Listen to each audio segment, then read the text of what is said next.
میں نے آج گفتگو یہ کرنی ہے کہ اللہ تعالیٰ کے عجائب قدرت کی نشانیاں جس لیے اللہ نے اپنے محبوب کو بلایا تھا وہ کیا تھیں اور اللہ نے اپنے محبوب کو کیا دکھایا۔ سب سے بڑی نشانی اور سب سے بڑی دولت جو محبوب کے دامن میں ڈالی گئی اور حضور کو عطا کی گئی وہ اپنا دیدار تھا۔ سب سے بڑی دولت جو اللہ تعالیٰ نے اپنے محبوب کو عطا فرمائی وہ اپنا دیدار تھا۔ رخ سے پردہ ہٹا دیا اور محبوب کو اپنا جلوہ دکھا دیا۔ اللہ اکبر۔ اعلیٰ حضرت امام اہل محبت امام شاہ احمد رضا خان فاضل بریلوی علیہ رحمہ فرماتے ہیں اور غیب بلا تم سے کیا نہاں ہو، جب خدا ہی تم سے نہ چھپا تم پہ کروڑوں درود۔ اب اس میں بھی اختلاف ہے کہ کیا دیدار الہی حضور نے معراج کی رات کیا تھا یا نہیں کیا تھا۔ بعض لوگوں کا موقف یہ ہے کہ حضور گئے تھے اور سدرۃ المنتہا کے پاس جبریل امین کو دیکھ کر آ گئے تھے، اللہ تعالیٰ کا دیدار نصیب نہیں ہوا۔ اگر یہ بات ہے تو پھر معراج موسیٰ علیہ السلام اور معراج مصطفیٰ میں فرق کیا ہوا کہ انہوں نے بھی نہ دیکھا اور یہ بھی نہ دیکھ سکے؟ اور جبریل کو اگر دیکھنے گئے تھے، جبریل تو 26,000 مرتبہ حضور کی چوکھٹ پہ آیا تھا، تو پھر حضور علیہ السلام وہاں گئے۔ اللہ تعالیٰ نے سورہ نجم کے اندر بیان فرمایا کہ ما کذب الفؤاد ما رأى، ما کذب الفؤاد ما رأى، جو آنکھ نے دیکھا دل نے اس کی تکذیب نہیں کی بلکہ تصدیق کر دی۔ تصدیق کون کرتا ہے؟ ایک شخص اچانک یہاں نظر آئے اور میں گمان کروں کہ یہ فلاں شخص ہے، تو میں آپ سے پوچھوں جناب یہ وہی ہے؟ تو جس نے اسے دیکھا ہوگا، جو اسے پہچانتا ہوگا، وہی کہے گا نا جناب ہاں یہ وہی ہے۔ اور جس نے میری طرح پہلی مرتبہ دیکھا ہے وہ تصدیق تو نہیں کر سکتا۔ تصدیق تو وہ کرتا ہے جس نے پہلے دیکھا ہو۔ اب اللہ قرآن میں کہتا ہے ما کذب الفؤاد ما رأى، جو آنکھ نے دیکھا دل نے اس کی تائید کی۔ آنکھ نے دل سے پوچھا یہ وہی ہے، تو دل نے کہا ہاں وہی ہے جو درد بن کے رہتا تھا۔ تو معلوم ہوا کہ قلب مصطفیٰ پہلے دیکھ چکا تھا، آنکھ نے آج دیکھا تھا۔ تو جس کو دل نے دیکھا ہو جب آنکھ اسے دیکھ لے تو اسے معراج کہتے ہیں۔ تو باقی رہا بات دل کے دیکھنے کا، امام عبد الوہاب شعرانی علیہ رحمہ آپ فرماتے ہیں کہ حضور علیہ السلام کو 34 مرتبہ معراج ہوا ہے۔ 33 مرتبہ حضور کو قلبی اور روحانی معراج ہوا ہے اور 1 مرتبہ سر کی آنکھوں سے اپنے رب کو دیکھا ہے۔ تو دل تو پہلے بھی جلوے پا چکا تھا، دل کو پہلے بھی انوار کی دولت ملی تھی، اور آنکھ نے آج پہلی بار دیکھا تھا۔ تو جو دل میں ہو جب سامنے آ جائے تو اسے معراج کہتے ہیں۔ تو ما کذب الفؤاد ما رأى، آنکھ نے جو دیکھا پھر دل نے اس کی تائید کر دی، تصدیق کر دی، تردید نہیں کی۔ اس پر علماء کی ابحاث ہیں، گفتگو ہے۔ حضرت امام احمد بن حنبل سے کسی نے پوچھا کیا لیلۃ المعراج کو محبوب علیہ السلام نے اپنے رب کو دیکھا؟ آپ نے فرمایا رآہ رآہ رآہ حتی انقطع نفسہ، آپ نے فرمایا ہاں دیکھا، اتنی بار یہ لفظ کہے کہ آپ کی سانس ٹوٹ گئی۔ کہا وہ گئے دیکھنے تھے اور دیکھ کر آئے تھے۔ اور اللہ تعالیٰ جل شانہ نے سورہ نجم کے اندر اس بات کو بڑی تفصیل کے ساتھ بیان فرما دیا کہ ارشاد فرمایا ما کذب الفؤاد ما رأى، جو آنکھ نے دیکھا دل نے اس کی تصدیق کی۔ افتمارونہ علی ما یری، تو کیا تم ان سے ان کے دیکھے ہوئے پر جھگڑتے ہو، تم بحث کرتے ہو ان کے دیکھے ہوئے پہ؟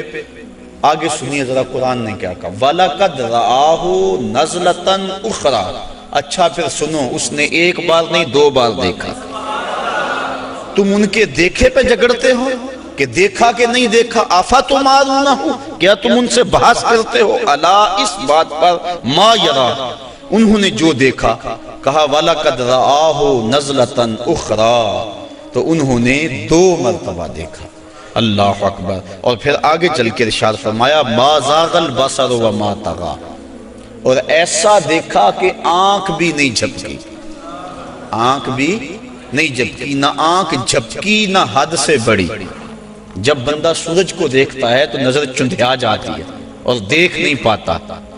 حضرت موسیٰ علیہ السلام جلال خداوندی کی تاب نہ لا سکے، خرّ موسیٰ صاعقہ، قرآن نے کہا نا، زمین پہ بے ہوشی ہوئی اور تشریف لے آئے، اور جب سر اٹھایا اٹھے انی تبت الیک کے نغمے گانے لگے۔ لیکن یہاں کیا ہے؟ آنکھ بھی نہیں جھپکی، اور آنکھ میں طغیانی اور سرکشی بھی نہیں آئی۔ یہ کون کہہ رہا ہے؟ مالک کہہ رہا ہے کہ ایسا دیکھا کہ آنکھ بھی نہیں جھپکتا، نہ حد سے بڑھتی ہے آنکھ اور نہ آنکھ چندھیاتی ہے۔ دنیا پہ ضابطہ یہ ہے کہ جب کسی منظر کو کوئی ناظر دیکھے تو ناظر منظر کی تعریف کرتا ہے۔ گرمیوں میں آپ شمالی علاقہ جات میں نکل جاتے ہیں، وادی کیلاش میں چلے جاتے ہیں، سواد، کاغان، کتنی خوبصورت وادیاں اللہ نے پاکستان کو عطا فرمائی ہیں۔ وہاں آپ جاتے ہیں، جب واپس پلٹتے ہیں تو دوستوں کے سامنے منظر کشی کرتے ہیں کہ پہاڑوں سے اترتی ہوئی آبشاریں، گنگناتی ہوئی ندیاں، اور درختوں کی وہ قطاریں پریوں کی صورت کے اندر پہاڑوں پہ موجود تھی۔ برف پوش وادیوں کا بھی تذکرہ کرتے ہیں، اٹکیلیاں کرتے ہوئے دریاؤں کے پانیوں کا تذکرہ کرتے ہیں۔ آپ پلٹ کے آ کے منظر نگاری کرتے ہیں کہ حد ہو گئی، کیسا حسن تھا۔ علامہ اقبال علیہ رحمہ جب ان علاقوں میں گئے، کشمیر کے علاقوں میں، تو انہوں نے آ کر کہا من خدا را آنجا دیدم بے حجاب، لوگوں میں اس کو وہاں بے حجاب دیکھ کر آیا۔ اللہ اکبر۔ تو وہ کیسا منظر ہے، بندہ دیکھتا ہے تو دیکھنے والا منظر نگاری کرتا ہے۔ لیکن دنیا کا ضابطہ یہاں یہی رہا ہے کہ ناظر منظر کی تعریف کرتا ہے، واہ واہ کیسا منظر تھا، نظر کہتی ہے واہ واہ کیسا منظر تھا۔ لیکن پہلی مرتبہ ایسا ہوا جب نگاہ مصطفیٰ نے جمال خدا کو دیکھا تو منظر پکار اٹھا ما زاغ البصر وما طغى، واہ واہ کیسی آنکھ ہے، نہ بھٹکتی ہے نہ بہکتی ہے۔ اللہ اکبر۔ تو منظر نے پہلی مرتبہ نظر کی تعریف فرمائی، تو ایسا دیکھا کہ ایسا کسی نے نہیں دیکھا ہوگا جیسا مصطفیٰ نے دیکھا۔ اللہ تعالیٰ نے اپنے محبوب علیہ السلام کو فرمایا یا محمد انت وانا وما سوا ذالک خلقت لاجلک، محبوب ایک تو ہے ایک میں ہوں، اور اس کے علاوہ جو کچھ ہے میں نے تیرے لیے پیدا کیا۔ تو حضور علیہ السلام نے جواباً عرض کی اللہم انت وانا وما سوا ذالک ترکتہ لاجلک، مالک ایک تو ہے ایک میں ہوں، اور اس کے علاوہ جو کچھ تو نے میرے لیے پیدا کیا سب کچھ تیرے لیے چھوڑ آیا ہوں۔ اللہ تعالیٰ نے اپنے محبوب کو بہت کچھ دیا، جھولیاں بھر دی، ہماری عقلیں احاطہ نہیں کر سکتی۔ امام حقی لکھتے ہیں 70,000 اسرار تھے، 70,000 رموز اور 70,000 حکایتیں، بہت کچھ عطا کرنے کے بعد فرمایا محبوب یہ تو میں نے تجھے اپنی مرضی سے دیا، اب تو بتا تیری چاہت کیا ہے۔ بیما اشرفک یا احمد صلی اللہ علیہ وسلم، اس کو امام غازی نے بھی لکھا، ملا جیون تفسیرات احمدیہ میں لکھتے ہیں، باقی لوگوں نے بھی اس کو لکھا، کہا بیما اشرفک یا احمد، اے محبوب بتا تجھے کیا عطا کروں، تیری اپنی چاہت اور ڈیمانڈ کیا ہے۔ اب 1 منٹ کے لیے میں آپ کو اختیار دے دوں، مجھے اختیار دیا جائے کہ مانگو کیا مانگنا ہے، تو ہمارے سوال سے ہماری ذہنی اپروچ کی خبر ہو جائے گی، کس کی سوچ کتنی بلند ہے، کیا مانگتا ہے۔ کسی کے سوال سے اس کے اندر کی کیفیت سمجھ میں آ جاتی ہے، کسی کی عظمت کا اندازہ کرنا ہو تو اس کے سوال سے اندازہ کیا جا سکتا ہے۔ اب اللہ نے اپنے محبوب کو اختیار دیا کہ محبوب مانگ کیا مانگتا ہے۔ اب دیکھیے حضور کا انتخاب کہ حضور نے کیا مانگا۔ جب کہا بیما اشرفک، تجھے کس چیز سے نوازوں، تو عرض کی بنسبتی الیک شرفنی بالعبودیہ، اے اللہ ساری زندگی میں نے کہا کہ تو میرا رب ہے، سجدوں میں، قیام میں، رکوع میں، بدر کی وادی میں پتھر کھانے کھائے اور میں نے کہا کہ تو میرا رب ہے، مطاف میں، حتیم میں، کعبۃ اللہ میں، سین حرم میں، ہر جگہ میں نے کہا کہ تو میرا رب ہے۔ آج تو بھی تو کہہ دے کہ تو میرا بندہ ہے۔ بنسبتی الیکا شرفنی بالعبودیہ، آج تو مجھے بندہ کہہ کے پکار دے۔ تو اللہ تعالیٰ نے اپنے محبوب علیہ السلام کو معراج کے واقعہ میں جہاں بھی پکارا عبد کہہ کے، سبحان الذی اسری بعبدہ فاوحی الی عبدہ ما اوحی، اور پھر 50 نمازوں کا تحفہ دے کر حضور علیہ السلام کو روانہ کیا۔ تفصیلات بہت ساری ہیں، اختصار کے ساتھ اپنے مضمون کی طرف آ رہا ہوں۔ حضرت موسیٰ علیہ السلام چھٹے آسمان پہ ملے اور کہا کیا ملا؟ بتلایا کہ 50 نمازیں ملی ہیں اور جنابت پر 7 مرتبہ غسل کرنا ملا ہے، کسی کپڑے کو نجاست لگ جائے تو 7 بار اس کو دھونا اور اس سے وہ پاک ہو جائے گا، مجھے یہ ملا ہے۔ اللہ کی بارگاہ میں حاضر ہوا اور یہ تحائف لے کر پلٹا ہوں۔ تو حضرت موسیٰ علیہ السلام نے کہا کہ آپ کی امت اتنا بوجھ برداشت نہیں کر سکتی، چونکہ میں بنی اسرائیل کا تجربہ رکھتا ہوں، یہ 50 نمازیں نہیں پڑھیں گے۔ اللہ کی بارگاہ میں جائیں اور تخفیف کی درخواست کریں۔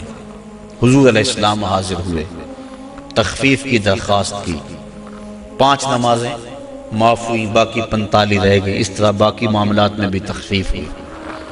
پھر آئے، انہوں نے پھر کہا،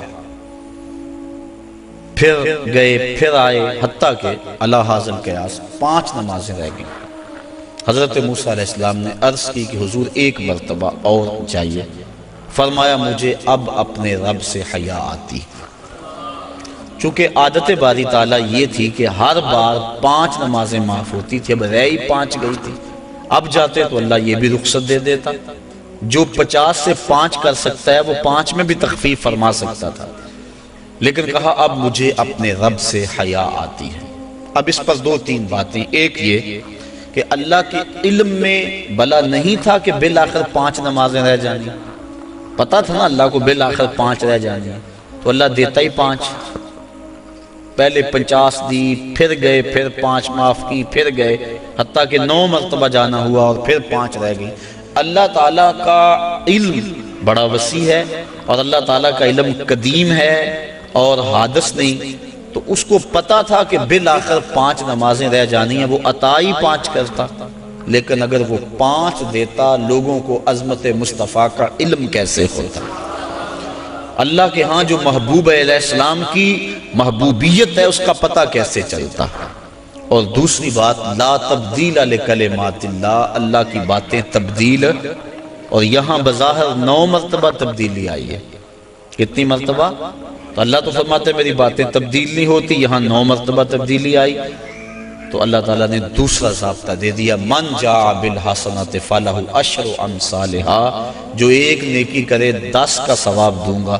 اللہ کی باتیں نہیں بدلتی، تم 5 پڑھو گے ثواب میں 50 کا ہی عطا فرماؤں۔ تو یہ جو معراج ہے، اس کا جو اہم ترین تحفہ امت کے لیے حضور لے کر آئے وہ نماز کی صورت میں تھا، اور ارشاد فرمایا حبب الی من دنیاکم ثلاث الطیب والنساء وجعلت قرۃ عینی فی الصلاۃ، مجھے تمہاری دنیا سے صرف 3 چیزیں پسند ہیں، خوشبو، منکوحہ عورتیں، اور میری آنکھوں کی ٹھنڈک نماز میں رکھی گئی۔ اور یہ بھی فرمایا الصلاۃ معراج المؤمنین، نماز مومنوں کا معراج ہے۔ اللہ اکبر۔ اور یہ بھی ارشاد فرمایا جس نے نماز قائم کی اس نے دین کو قائم کیا، جس نے نماز گرا دی اس نے دین گرا دیا۔ اور صحابہ فرماتے ہیں ہم مومن اور کافر کے درمیان فرق نماز سے کرتے تھے، جو نماز پڑھتا ہم سمجھتے مومن ہے تبھی تو پڑھتا، اور جو نماز نہ پڑھتا ہم سمجھتے کافر ہے تبھی نہیں پڑھتا۔ اور کل قیامت کے دن اللہ تعالیٰ سب کو ارشاد فرمائے گا کہ مجھے سجدہ کرو، آج کوئی کرتا ہے یا نہیں کرتا، کل تو چاہے گا، لیکن جو نماز نہیں پڑھتا ہوگا باوجود آرزو رکھنے کے اس کی کمر اکڑ جائے گی اور وہ اللہ کو سجدہ نہیں کر سکے گا۔ اور پھر جس صف میں دشمنان خدا کھڑے ہوں گے، فرعون، حامان، ابی بن خلف، بے نمازی کو صف میں کھڑا کر دیا جائے گا۔ ہم میں سے کیا کوئی گوارا کرتا ہے کہ فرعون کے کندھے سے کندھا جوڑ کے کھڑا ہو جائے اور اس صف پر لعنتیں برس رہی ہوں گی جس صف میں یہ لوگ کھڑے ہوں گے؟ تو اگر ہم اس کو گوارا نہیں کرتے، اور کبھی بھی ایک مومن گوارا نہیں کرتا کہ دشمنان خدا کے ساتھ کھڑا ہو، تو پھر اگر ہم نماز نہیں پڑھتے تو ہمیں توبہ کر کے پچھلی بھی نمازیں پڑھنی چاہیے، قضا کرنی چاہیے، اور آئندہ ہمیں قصد کر لینا چاہیے کہ آج کے بعد نماز نہیں چھوڑیں گے۔ حضرت ابو ذر غفاری رضی اللہ تعالی عنہ کے ساتھ حضرت عثمان رضی اللہ تعالی عنہ تھے۔ ایک تو حضرت عثمان بن عفان ہیں، یہ اور صحابی ہیں۔ کہتے ہیں کہ ہم اکٹھے جا رہے تھے، راستے کے اندر ایک درخت آیا جس کی ایک شاخ لٹک رہی تھی، جس کے اوپر زرد پتے تھے۔ حضرت ابو ذر نے ان کو پکڑ کے شاخ کو زور سے جنبش دی، جتنے بھی پتے تھے زرد وہ گر گئے اور شاخ اریاں ہو گئی۔ میں اس منظر کو دیکھ کے محظوظ ہوتا رہا۔ پھر حضرت ابو ذر غفاری میری جانب متوجہ ہوئے اور کہنے لگے، اے عثمان، تو نے پوچھا نہیں کہ میں نے اس شاخ کو یوں پکڑ کے جھٹکا کیوں دیا ہے؟ تو کہتے ہیں میں نے کہا اچھا پھر آپ بتا دیں کہ آپ نے شاخ کو جھٹکا کیوں دیا ہے۔ کہا ایک دن میں حضور کے ساتھ جا رہا تھا، راستے میں ایسا ہی ایک درخت آیا اور اس کی شاخ تھی جس پہ زرد پتے تھے، آقا کریم نے اس کو پکڑ کے جنبش دی، پتے یوں ہی جھڑ گئے۔ میں اس منظر کو دیکھ رہا تھا، آقا کریم نے میری طرف دیکھ کر کہا، ابو ذر تو نے پوچھا نہیں میں نے شاخ کو جنبش کیوں دی ہے؟ تو میں نے یوں عرض کی، حضور آپ بتا دیں کہ آپ نے کیوں جنبش دی؟ تو کہا اے ابو ذر، جس طرح میں نے شاخ کو جنبش دی اور سارے پتے جھڑ گئے، اس طرح جب کوئی بندہ نماز کے لیے کھڑا ہو جاتا ہے سارے گناہ جھڑ جاتے ہیں۔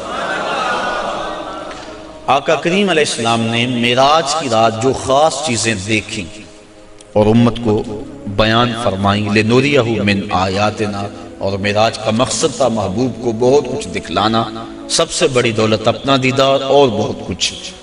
جنت دوزخ کا جو ہے حضور نے مشاہدہ کیا، تو حضور نے کچھ لوگوں کو دیکھا کہ ان کے سر پتھر کے ساتھ کچلے جا رہے تھے، اور پھر اس کے بعد پھر وہ ٹھیک ہو جاتے، پھر دوبارہ ان کو کچلا جاتا۔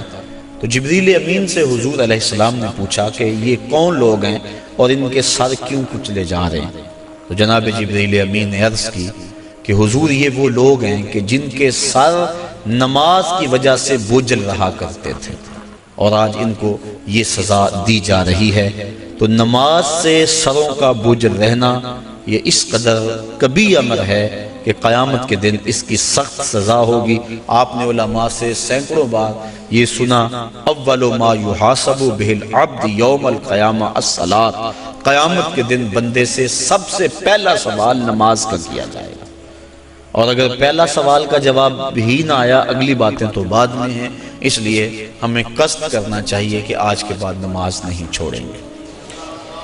حضور علیہ السلام نے معراج کی رات ایک شخص کو دیکھا، لکڑیوں کا ایک بہت بڑا گٹھا تھا جس کو اٹھانے کی کوشش کرتا تھا، لیکن اس سے وہ اٹھایا نہیں جاتا تھا، بھاری تھا، اس کی طاقت سے زیادہ تھا، لیکن اس کے باوجود وہ دائیں بائیں سے لکڑیاں اس کے اندر شامل کرتا تھا۔ پوچھا کہ یہ کون شخص ہے؟ اس کا جو گٹھا ہے لکڑیوں کا وہ پہلے بڑا بھاری ہے، اور مزید وہ لکڑیاں دائیں بائیں سے لے کر اس کے اندر شامل کر کے اس کو مزید وزنی کرتا چلا جا رہا ہے۔ تو عرض کی کہ حضور یہ آپ کی امت کا وہ شخص ہے کہ جس کے پاس لوگوں کی کثرت کے ساتھ امانتیں موجود ہیں، اور وہ ان کو ادا کرنے کی پوزیشن میں نہیں، لیکن اس کے باوجود اور امانتیں پکڑتا چلا جا رہا ہے، اور اس بات میں حدیث ہے کہ لوگ میرے پاس پیسے امانتیں جمع کروائیں۔ تو کل قیامت کے دن اس صورت کے اندر جو ہے وہ اس کی سزا دکھلائی گئی کہ اس گٹھے کو اٹھانے کی کوشش کرتا ہے، اور ایک روایت میں آتا ہے کہ کل قیامت کے دن جس شخص نے لوگوں کی امانتیں دینا ہوں گی تو اس کو لوگ پکڑیں گے اور کہیں گے ہماری امانتیں واپس کر۔ وہ کہے گا اب اس وقت تو میرے پاس کچھ نہیں۔ اسے فرمایا جائے گا کہ جو ان لوگوں کی امانتیں تیرے پاس ہیں وہ ایک جگہ رکھی ہوئی ہیں، اگر تو ان کو وہاں سے لا کر کے دے دے تو تیری جان چھوڑ سکتی ہے۔ تو وہ کہے گا کہ کہاں ہیں؟ تو اس کو جہنم کے دروازے پہ لے جایا جائے گا، اور پھر کہا جائے گا اس جہنم میں اتر، اس کے پیندے میں امانتیں رکھی ہیں اور وہ نکال کے ان لوگوں کو دے۔ اور حدیث کی روح سے جہنم کی جو گہرائی ہے وہ 70 سال لگتے ہیں اس کی تہہ تک پہنچنے میں۔ آقا کریم تشریف فرما تھے کہ ایک دھماکے کی آواز آئی، پوچھا صحابہ اس آواز کو سنا؟ عرض کی ہاں۔ فرمایا کہ یہ آواز کیسی ہے؟ اللہ و رسولہ عالم۔ عرض کی اللہ اس کا رسول جانتا ہے۔ فرمایا 70 سال قبل جہنم میں ایک پتھر پھینکا تھا، اب وہ پیندے پہ گرا ہے، یہ اس کے گرنے کی آواز ہے۔ تو 70 سال جاتے ہوئے لگتے ہیں اور 70 سال آتے ہوئے لگتے ہیں۔ بعض لوگ کہہ دیتے ہیں یار اگر جہنم میں گئے بھی تو ایک جھٹکا لگے گا، اگر ایک جھٹکا بھی لگا تو 140 سال لگ جائیں گے۔ فما اصبرہم علی النار، لوگوں کا آگ پر کتنا بڑا حوصلہ ہے کہ وہ ایسی باتیں کر جاتے ہیں۔ اب اس کو 70 سال جہنم کے پیندے تک اترنے میں لگیں گے۔ وہاں واقعی ہم مانتے ہیں جو لوگوں کی اس نے پکڑی ہوئی ہوں گی وہ موجود ہوں گی، ان کو پکڑ کے پھر 70 سال تک اوپر آئے گا، اور جب وہ کنارے پہ آ کے باہر نکلنے لگے گا پھر پاؤں پھسل جائے گا، اور پھر 70 سال تک لڑکتا ہوا نیچے چلا جائے گا، پھر 70 سال بعد آئے گا، اور جب اس کی دیوار کے آخر تک پہنچے گا لیکن پھر اس کا پاؤں پھسل جائے گا۔ لوگوں کی امانتیں ہڑپ کرنے والے کو قیامت کے دن یہ سزا دی جائے گی۔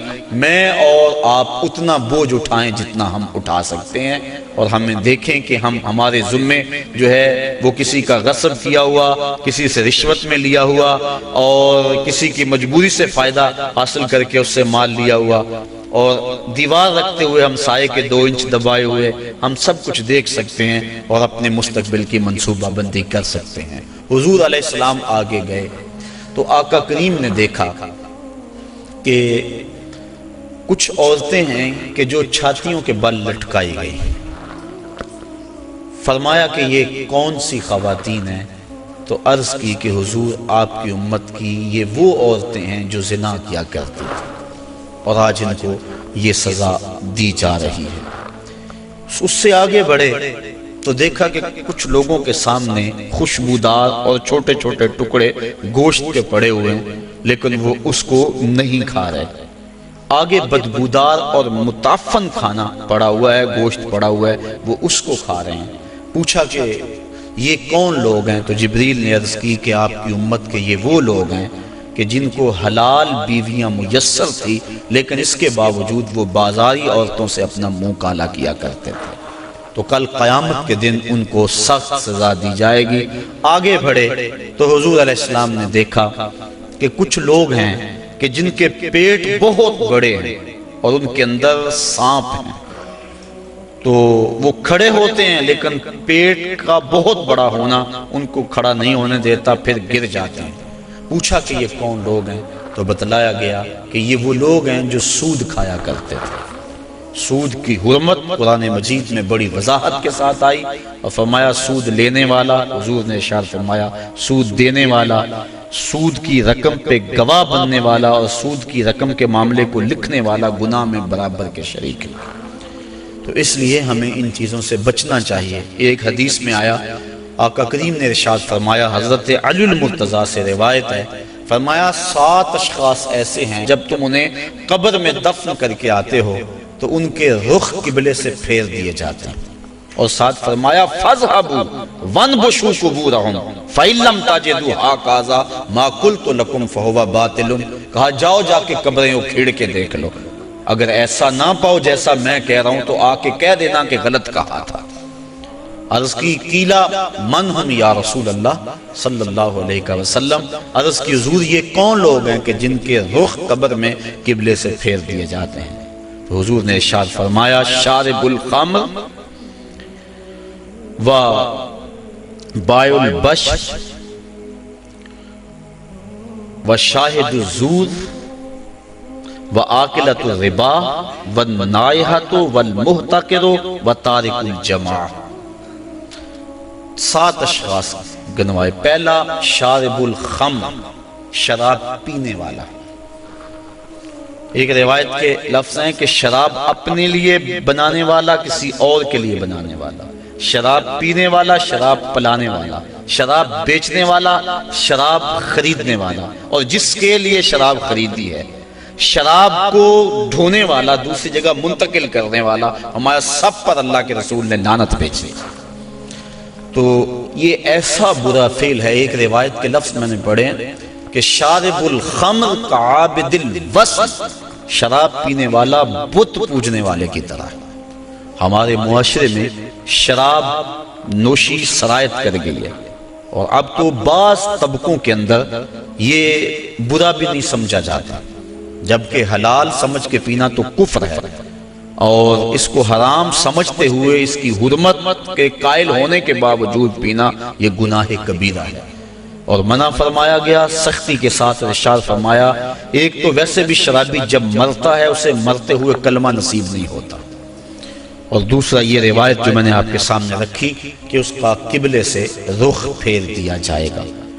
اور اب یہ بھی میڈیا پہ بیٹھ کے ہمارے روشن خیال حکمرانوں کی ایما پر لوگ کہہ رہے ہیں کہ صرف خمر حرام ہے، باقی جو چیزوں سے وہ کشید کی گئی چیزیں ہیں وہ حرام نہیں ہے، جبکہ میرے اور آپ کے آقا و مولا صلی اللہ علیہ وآلہ وسلم نے واضح طور پہ فرمایا ہر وہ چیز جو نشہ لاتی ہے وہ شراب ہے، اور ہر شراب خمر حرام ہے۔ تو وہ نشہ چاہے کوئی بھی چیز لانے والی ہو اس کو شریعت نے واضح طور پہ حرام کر دیا۔ یہ دوسرا بائع البش، جن کے رخ جو ہیں وہ قبلے سے پھیر دیے جائیں گے، تو فرمایا ان میں سے بردہ فروشی کرنے والا، انسانوں کی خرید و فروخت کرنے والا۔ اب دنیا پہ یہ اس انداز سے غلامی کا انداز تو نہیں ہے، لیکن اعضائے انسانیہ کو اب بھی لوگ فروخت کر رہے ہیں۔ آپ روزانہ اخبارات میں پڑھتے ہیں کہ گردہ فروشی کا کاروبار اور مختلف اعضائے بدنیہ کا کاروبار، تو یہ دوسرے وہ شخص جو انسان یا انسان کے کسی عضو کا کاروبار کرتے ہیں، کل جب وہ مریں گے تو ان کا رخ قبلے سے پھیر دیا جائے گا۔ تیسرا ارشاد فرمایا وَشَاهِدُ الزُّورِ، اور جھوٹی گواہی دینے والا۔ بلکہ ایک روایت میں آقا کریم نے فرمایا میں تمہیں بڑے بڑے گناہوں کی خبر نہ دے دوں، الا انبئکم بأکبر الکبائر، بڑے بڑے گناہوں کی خبر نہ دے دوں؟ صحابہ نے عرض کی ہاں حضور آپ ارشاد فرمائیں۔ فرمایا الاشراک باللہ وعقوق الوالدین الا وقول الزور، اور ایک فرمایا وشہادت الزور۔ یہ مختلف اقوال ہیں احادیث میں، مختلف احادیث میں، تو شہادت الزور جھوٹی گواہی کو حضور علیہ السلام نے جو ہے وہ اکبر الکبائر میں شمار کیا۔ اور چوتھا فرمایا سود کھانے والے، سود لینا، سود دینا، سود لکھنا، اس کی رقم پر گواہ بننا، ان وزر میں فرمایا چاروں برابر ہیں۔ اور ایک روایت ہے صحاح کی، ارشاد فرمایا کہ سود کے گناہ کے 70 درجے ہیں، اور کم سے کم درجہ اپنی ماں سے زنا کرنا۔ اب میں اور آپ دیکھیں اور اپنی زندگی کی راہ کو درست کریں۔ آگے فرمایا وَالنَّائِحَاتُ، نوحہ کرنے والی عورتیں جب قبر میں جائیں گی تو ان کا رخ پھیر دیا جائے گا۔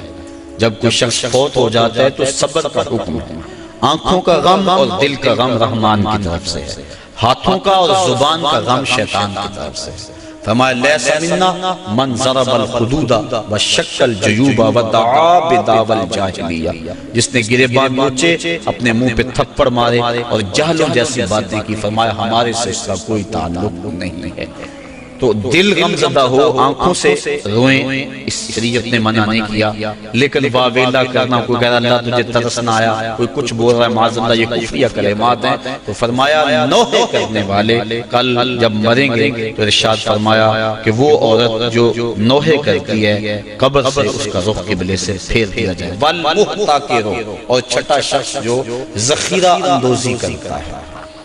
ذخیرہ اندوزی انسان کا کھانے پینے کا سامان ہے، غلہ، اور جانوروں کا جو چارہ ہے، اس میں ذخیرہ اندوزی شریعت نے منع فرمائی ہے۔ باقی جو معاملات ہیں کاروبار آپ کے، ان میں اگر کر لیں تو وہ منع نہیں۔ اور اس میں حضور نے ارشاد فرمایا جس نے 40 دن تک ذخیرہ اندوزی کی، اللہ تعالیٰ اسے 40,000 سال جہنم کی آگ میں جلائے گا۔ آخری فرمایا وَتَارِكُ الْجَمَاعَةِ، اور جو جماعت کو چھوڑنے والا ہے، نماز تو پڑھتا ہے لیکن جماعت سے نہیں پڑھتا۔ حضرت محمد بن سماعہ ایک بزرگ ہیں، امام محمد بن حسن الشیبانی کے شاگرد، اور امام محمد بن حسن الشیبانی امام اعظم کے شاگرد ہیں۔ محمد بن سماعہ کہتے ہیں 103 سال عمر پائی، کہتے ہیں 40 سال بیت گئے، جماعت کیا میری تکبیر اولیٰ بھی قضا نہ ہوئی، میری والدہ کا انتقال ہو گیا، بس مصروفیت ایسی ہوئی، صدمہ ایسا پڑا کہ میں مسجد میں آیا، سلام پھر گیا تھا، جماعت ہو چکی تھی۔ بڑا پریشان ہوا کہ زندگی میں کبھی کوئی تکبیر اولیٰ بھی نہیں رہی، آج جماعت بھی جاتی رہی۔ پھر میں نے سوچا ایک نماز جو جماعت سے پڑھی جائے منفرد پڑھنے والی 25 نمازوں کے برابر ہے، ایک روایت میں 27 نمازوں کے برابر ہے، چلو میں اس نماز کو 25 بار پڑھ لیتا ہوں۔ کہتے ہیں میں کھڑا ہو گیا اور اس نماز کو، ان فرائض کو میں نے 25 بار پڑھا، اور جب 25ویں بار پڑھ رہا تھا تو حاطب سے آواز آئی، اے محمد بن سماع، تم نے نماز تو 25 مرتبہ پڑھ لی، لیکن جب امام ولدالضالین کہتا ہے اور اس کے ساتھ فرشتے آمین کہتے ہیں، وہ آمین کہاں سے لاؤ گے؟ تو کہتے ہیں میں پریشان ہوا کہ میں 25 چھوڑ کے 25,000 مرتبہ بھی پڑھوں لیکن جماعت کی فضیلت نہیں پا سکتا۔ تو فرمایا وَالتَّارِكُ الْجَمَاعَ، اور جماعت کو ترک کرنے والا۔ حضور علیہ السلام نے ارشاد فرمایا کہ پھر میں آگے بڑھا تو میں نے کچھ لوگوں کو دیکھا کہ ان کی زبانیں لوہے کی کینچیوں سے کاٹی جا رہی تھی۔ میں نے جبریل امین سے پوچھا کہ یہ لوگ کون ہیں کہ جن کی زبانیں لوہے کی کینچیوں سے کاٹی جا رہی ہیں؟ جبریل نے عرض کی کہ حضور یہ آپ کی امت کے وہ فتنہ پرور خطیب ہیں جو کہتے کچھ اور تھے کرتے کچھ اور تھے۔ ہاؤلائی خطباء الفتنہ، یہ فتنہ پرور خطیب ہیں جن کی زبان معاشرے میں آگ لگاتی تھی اور زمانے کو کچھ اور کہتے تھے لیکن اپنا عمل اور اپنا کردار ان کا کچھ اور تھا۔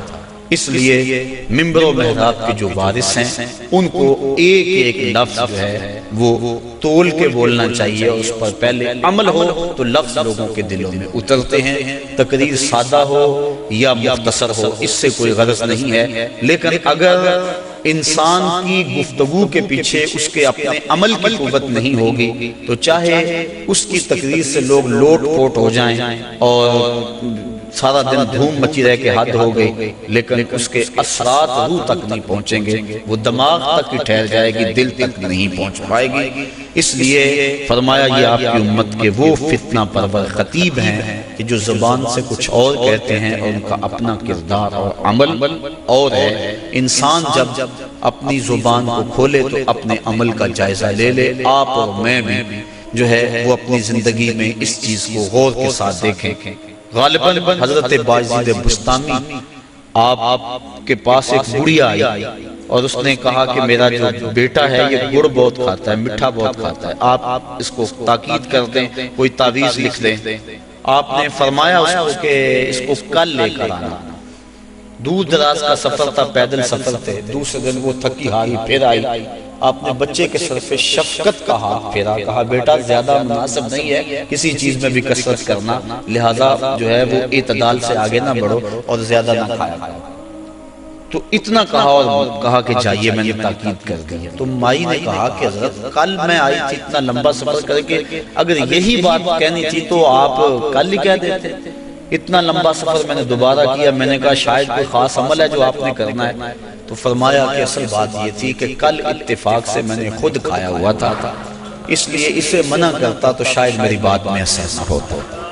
اب یہ ایک عام اور سادہ سی بات ہے، لیکن ہم اگر اپنے بچوں کو گھر میں تاکید کرتے ہیں نا، بعض کا لوگ کہتے ہیں یہ بچے نماز نہیں پڑھتے، اچھا جی ان کے لیے دعا کر دیں، ہم نہیں پڑھتے چلو یہ تو پڑھیں۔ تو میں کہا کرتا ہوں یہ کیوں پڑھیں؟ جب تم نہیں پڑھتے تو یہ کیسے پڑھیں؟ ماں باپ کو خود نمونہ بنانا چاہیے۔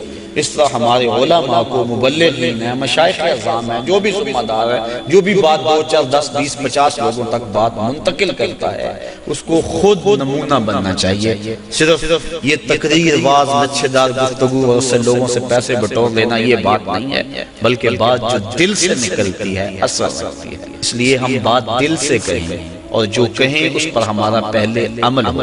اللہ کی رضا کے لیے جئیں، اللہ کی رضا کے لیے مریں، یقیناً اس کی برکات ہیں۔ اقبال علیہ رحمہ نے کہا تھا کہ واعظ قوم کی وہ پختہ خیالی نہ رہی، برق طبعی نہ رہی، شعلہ میں کالی نہ رہی، رہ گئی رسم آزاں، روح بلالی نہ رہی، فلسفہ رہ گیا تلقین غزالی نہ رہی، مسجد مرثیہ خواہیں کہ نمازی نہ رہے، یعنی صاحب اوصاف